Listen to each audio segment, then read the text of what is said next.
Lakini itang'oa hiyo kitu.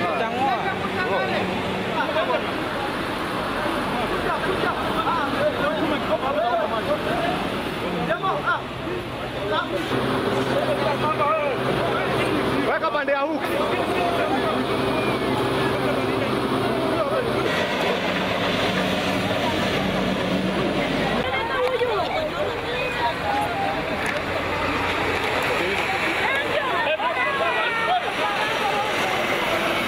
Hapo ndani.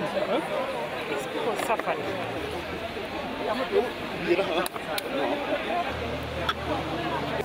Kumekuwa na ajali mbaya sana katika hii barabara ya kutoka Narok kwenda Mai Mahiu. Area inaitwa Siapei. Hii gari ilikuwa inatoka Kendu Bay upande wa Nyanza na ilikuwa ikichukua watu kwa barabara, ikachukua Nyamira, Bomet, pia Narok ikachukua watu. Kwa hivyo ni gari ilikuwa imejaa. Ni gari ambayo ni around 63 seater.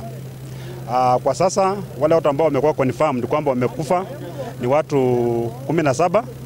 Tayari tumeondoa watu 15 kwa maji. Kwa sasa tunajaribu kuondoa watu wawili ambao wameshikwa na gari hawajatoka.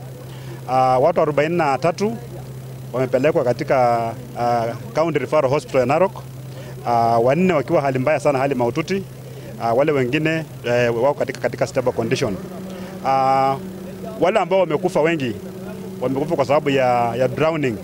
Okay, hii gari nilipanda kutoka Kendu Bay. Yeah. Then just before Bomet there was a tire burst. But dereva amekimbia nayo mpaka Narok. Then they changed the tire. After changing the tire, so I don't know actually what happened between Narok and this place. Because me, I was watching with my phone in the vehicle.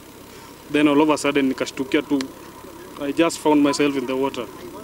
So I just jumped out of one window that was broken. Then here I am, I can't really tell more.